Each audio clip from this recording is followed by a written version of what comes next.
പ്രിയമുള്ളവരെ, കേരളം എന്നൊരു സംസ്ഥാനം രൂപം കൊണ്ട് കേരളത്തിൽ ആദ്യമായി ഭരണം തുടങ്ങിയ EMS മന്ത്രിസഭയുടെ കാലം മുതൽ നമുക്ക് കേരളത്തിൻ്റെ ചരിത്രം അറിയാം.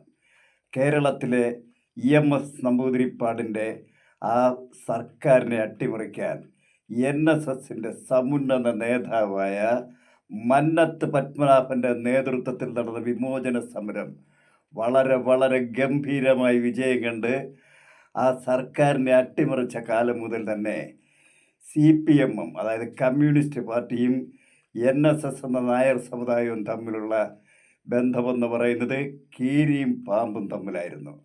ഇടക്കാലങ്ങളിലൊക്കെ ചെറുതായി ഒന്ന് അയഞ്ഞെങ്കിൽ പോലും കഴിഞ്ഞ ശബരിമല വിഷയത്തോടനുബന്ധിച്ച് സുകുമാരൻ നായർ രംഗത്തിറങ്ങി നടത്തിയ നാമജപ ഘോഷയാത്രയും അദ്ദേഹം ഈ CPMൻ്റെ പിണറായി വിജയൻ്റെ കോട്ടക്കൊത്തളങ്ങളെ ആക്രമിച്ച് കീഴടക്കി വില്ലാളി വീരനായി വിജയശ്രീലിതനായി വാഴ്ന്നുകൊണ്ടിരുന്ന ആ സുകുമാരൻ നായരെ സൂത്രത്തിൽ പിണറായി എന്ന കാപട്യം നിറഞ്ഞ ചതിയൻ അദ്ദേഹത്തെ വളരെ സൂത്രത്തിൽ കെണിയിൽ വീഴ്ത്തിക്കളഞ്ഞു. സുകുമാരൻ നായർ അങ്ങ് കെണിയിൽ ചെന്ന് വീണു കൊടുത്ത വെറുതെ എലിക്കുഞ്ഞല്ല.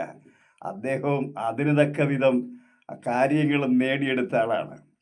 കാരണം ഏതാണ്ട് 164 സ്കൂളുകൾ നമ്മുടെ NSSൻ്റെ കീഴിൽ അവർക്ക് വേണ്ടി പ്രവർത്തിക്കുന്നുണ്ട്. അതുപോലെ തന്നെ ഏതാണ്ട് 24 കോളേജുകളും. അവിടുത്തെ കുറേ നിയമനങ്ങൾ പിണറായി വിജയൻ അങ്ങ് അനുവദിച്ചു കൊടുത്തു. നിയമനങ്ങളെന്ന് പറയുമ്പോൾ നമുക്കറിയാമല്ലോ, ഒരു അധ്യാപകനെ നിയമിക്കുന്നതിന് 50 ലക്ഷം മുതൽ 1 കോടി വരെയാണ്. അങ്ങനെ ഇപ്പോൾ ഈ സുകുമാരൻ നായർക്കും കൂട്ടാളികൾക്കും കൂടി എത്ര കിട്ടിക്കാണുമെന്നുള്ളതിനെക്കുറിച്ച് നിങ്ങൾക്കറിയാവുന്ന ഞാൻ പറഞ്ഞു തരേണ്ട കാര്യമൊന്നുമില്ല. അതുപോലെ തന്നെയാണ് അവിടുത്തെ അധ്യാപകർക്കെല്ലാം ശമ്പളം കൊടുക്കുന്നത് സർക്കാർ ഖജനാവിൽ നിന്നാണ്. അതായത് കോടാനുകോടികൾ വർഷം തോറും ശമ്പളം കൊടുക്കണം. പിണറായി വിജയൻ്റെ നെഞ്ചത്തുനിന്ന് കുടുംബസ്വത്തോട്ടല്ല കൊടുക്കുന്നത്. അതായത് സർക്കാർ ഖജനാവിൽ നിന്ന് കൊടുക്കുകയാണ്. പാവപ്പെട്ട അത്താഴപ്പട്ടിണിക്കാരൻ്റെയും ദരിദ്രവാസികളുടെ നികുതി പണത്തിൽ നിന്ന്. തേവരുടെ ആന കാട്ടിലെ തടി പിടിയടാ പിടിയെന്നുള്ളതാണ് പിണറായി വിജയൻ്റെ നയം. പിണറായി വിജയൻ വോട്ട് കിട്ടണം, 3ാം ഭരണം കിട്ടണം. കേരളത്തെ ഖജനാവ് കാലിയാക്കുന്നതും ജനങ്ങളെ പട്ടിണിക്കിടുന്നതുമല്ല അദ്ദേഹത്തിൻ്റെ വിഷയം. അദ്ദേഹത്തിന് അധികാരം കിട്ടണം, ഭരിക്കണം. പിന്നെ അതുപോലെ തന്നെയാണ് നമ്മുടെ കേരളത്തിൽ യുവജനങ്ങൾ ഇവിടെ അധിവസിക്കാൻ പോലും അനുവദിക്കാത്ത വിധം ഉള്ള സൗകര്യങ്ങളും സമര കോലാഹലങ്ങളും ഉണ്ടാക്കി ഇവിടെ പഠിപ്പ് മുടക്കും വിഷയങ്ങളും ഉണ്ടാക്കി കുട്ടികളെ മുഴുവൻ ഇവിടെ നിന്ന് വിദേശത്തേക്ക് ഓടിച്ചു വിടുകയാണ്. കാരണം ഇവിടെ യുവജനങ്ങൾ ഇതിനൊക്കെതിരെ ശബ്ദിക്കരുത്, ചിന്തിക്കരുത്, പ്രവർത്തിക്കരുത്. ബാക്കി വൃത്തരെയെല്ലാം അടിമകളാക്കി കൂട്ടുക.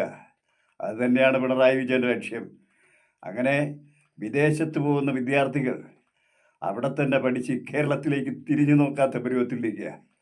കാര്യം ഇവിടെ വന്നിട്ട് കാര്യമില്ല. എന്തെങ്കിലും സമ്പാദിച്ച് 10 പൈസ കൊണ്ടുവന്നാൽ ഇവിടെ ഒരു ബിസിനസ് ചെയ്ത് ജീവിക്കാമെന്നോ ഏതെങ്കിലും തരത്തിൽ ജീവിക്കാമെന്നോ ഒന്നും നമ്മൾ കരുതേണ്ട കാര്യമില്ല.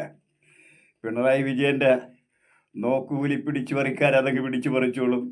പോരാത്തതിന് നമുക്കറിയാം, ആന്തൂർ സാജൻ എന്ന് പറയുന്ന ഒരുത്തൻ 3 കോടി രൂപ എങ്ങനെയോ കൊണ്ടുവന്ന് അവിടെ ബിസിനസ് ചെയ്യാൻ ഒരു ഓഡിറ്റോറിയം ഉണ്ടാക്കിയപ്പോൾ നമ്മുടെ കമ്മ്യൂണിസ്റ്റിൻ്റെ സംസ്ഥാന സെക്രട്ടറി MV ഗോവിന്ദൻ്റെ ഭാര്യ ചെയർപേഴ്സണായ ആന്തൂർ മുനിസിപ്പാലിറ്റി ആന്തൂർ ചെയർപേഴ്സണായ ആ സ്ത്രീ, ഇദ്ദേഹത്തിൻ്റെ ഭാര്യ യാതൊരു അനുമതികളും കൊടുക്കാതെ പീഡിപ്പിച്ച് അവസാനം ആ മനുഷ്യൻ കെട്ടിത്തൂങ്ങി ചത്തു കഴിഞ്ഞപ്പോൾ അയാളുടെ ഭാര്യ വ്യഭിചാരിയാണെന്ന് പ്രചരിപ്പിച്ചവരാ. പിന്നെ പറയണ്ടല്ലോ ഇവരുടെ ഈ കമ്മ്യൂണിസ്റ്റുകാരുടെ സംസ്കാരത്തെക്കുറിച്ച്. അങ്ങനെ പേടിച്ച് ഇവിടെ ഏതെങ്കിലും മനുഷ്യൻ്റെ ബിസിനസ് തയ്യാറാകുമോ? പിണറായി വിജയൻ ഈ രാജ്യം മുഴുവൻ നടന്ന ബിസിനസ് മാമാങ്കം വ്യവസായ മേളകൾ നടത്തിയിട്ട് ഒരു വേളയും ഇവിടെ എങ്ങും വരുന്നില്ല. ഉള്ളതെല്ലാം ഇവിടെ നിന്ന് പൂട്ടിപ്പോവുകയാണ്. ആ അവസ്ഥയിൽ കേരളത്തെ എങ്ങനെയും ദരിദ്രവൽക്കരിച്ച് ഭരണവടിപ്പിൽ അടിച്ചേൽപ്പിച്ച് 3ാം ഭരണം കിട്ടിയില്ലെങ്കിൽ ഒരു കാരണവശാലും നമുക്കറിയാം പിണറായി വിജയൻ ഇവിടെ ഈ സ്വസ്ഥമായിട്ട് ഇതുപോലെ ലക്ഷറി ജീവിതം നയിക്കാൻ ഈ സമൂഹത്തിൽ സാധ്യമല്ല. ജയിലിൽ കിടക്കുന്ന ഉണ്ടയും വെള്ളവും കുടിക്കും അദ്ദേഹത്തിൻ്റെ മോളും. അത് നമുക്കറിയാം ബി ജെ പിയുടെ കരുണയിൽ നടന്നു പോകുന്നതാണ്. അത് നിലനിർത്തി എങ്ങനെയും ബി ജെ പിയുടെ തൊഴുത്തിൽ കൊണ്ട് ഈ കേരളത്തെ കെട്ടിക്കൊടുക്കുകയാണ് അദ്ദേഹത്തിൻ്റെ ഉദ്ദേശം. ഗവർണർ ഇന്നലെ 2 ചോദ്യങ്ങൾ ചോദിച്ചിട്ടുണ്ട്. അതായത് ഗുരുപൂജയെ എതിർക്കുന്നവരും ഭാരതാംബയെ എതിർക്കുന്നവരും ഒക്കെ ശബരിമല അയ്യപ്പൻ്റെ കാൽക്കീഴിൽ പോയി നിലവിളിക്കുന്നതിന് നിങ്ങൾ വിശ്വാസികളാണോ അല്ലയോ എന്ന് തുറന്നു പറയണമെന്ന്. പിണറായി വിജയൻ്റെ അക്ഷരം മിണ്ടിയിട്ടില്ല. അതായത് അദ്ദേഹം ഇനി മുതൽ DYFI SFIക്കാരെ കൊണ്ട് ചാതുർവർണ്ണ്യം സിന്ദാബാദ്, ഹൈന്ദവവൽക്കരണം സിന്ദാബാദ് എന്ന് വിളിപ്പിച്ച് ഈ കേരളത്തെ ഹൈന്ദവവൽക്കരിക്കുക തന്നെയാണ് പിണറായിയുടെ ലക്ഷ്യം. അത് കമ്മ്യൂണിസം നശിപ്പിക്കാനോ മറ്റൊന്നും ബോധപൂർവം ചെയ്യുന്നതല്ല. ചെയ്തു കൂട്ടി അഴിമതികളിൽ നിന്ന് രക്ഷപ്പെടാൻ, ജയിലിൽ കിടക്കാതിരിക്കാൻ വേണ്ടി, ഒറ്റ കാര്യത്തിന് വേണ്ടി തന്നെയാണ്. അതുകൊണ്ട് തന്നെ ഈ പിണറായി വിജയൻ കേരളത്തെ നശിപ്പിച്ചുകൊണ്ടിരിക്കുന്നത് എങ്ങനെയൊക്കെയാണെന്ന് നിങ്ങളെ സഖാക്കൾ തന്നെ ഒന്ന് ചിന്തിച്ച് നോക്കണം. ഈ 100, 200, 1000 സഖാക്കൾ കോടീശ്വരന്മാരായെന്നല്ലാതെ വോട്ട് ചെയ്യുന്ന സഖാക്കളെന്നും പട്ടിണിക്കാരാണ്. അവരെന്നും കൂലിത്തൊഴിലാളികളാണ്. ഒരു ജാഥയ്ക്ക് പോകുമ്പോൾ 500 രൂപയും ഒരു പൈൻറ്റും വയറ് നിറച്ച് ഭക്ഷണവും കിട്ടുമെന്നല്ലാതെ മറ്റൊരു ആനുകൂല്യങ്ങളും കിട്ടാത്ത സഖാക്കളായ ലക്ഷക്കണക്കിന് ജനങ്ങളൊന്ന് ചിന്തിച്ചു നോക്കണം. ഈ പിണറായി വിജയൻ കേരളത്തെ എങ്ങോട്ടാണ് നയിക്കുന്നത്? ഈ പിണറായി വിജയൻ അദ്ദേഹത്തിൻ്റെ ലക്ഷ്യം 3-ാം തവണ അധികാരം കിട്ടിയാൽ 5 വർഷം. 5 വർഷം ഏതാണ്ട് 30 ആകുമ്പോഴേക്ക് ഇദ്ദേഹം രോഗിയാണ്. പിന്നീട് ആയുസിനെക്കുറിച്ച് നമ്മൾ ചിന്തിക്കേണ്ട കാര്യമില്ല. അപ്പോഴേക്ക് ജയിലിൽ പോകാതെ കഴിച്ചു കൂട്ടുകയും ഇവിടെ കോൺഗ്രസിനെയും മറ്റു പാർട്ടികളെയൊക്കെ തകർത്തുകൊണ്ട് ഈ BJPയുടെ തൊഴുത്തിൽ കൊണ്ട് കേരളത്തെ കെട്ടിയിട്ട് ഇവിടെ ഹൈന്ദവവൽക്കരണവും ചാതുർവർണ്ണ്യവും കൊണ്ടുവരികയാണ് പിണറായി വിജയൻ്റെ ലക്ഷ്യം. അതിന് തന്നെയല്ലേ തൃശ്ശൂർ സുരേഷ് ഗോപിയെ ജയിപ്പിച്ചെടുത്ത ചരിത്രം നമ്മൾ പഠിക്കണം.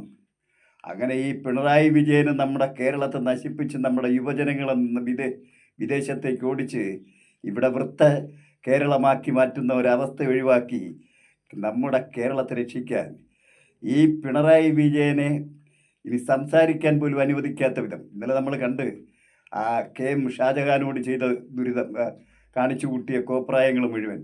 അതിന് കാരണം ഇത്രയേ ഉള്ളൂ. VSൻ്റെ കൂടെ ഒപ്പം നിന്നയാളാണ് ഷാജഹാൻ.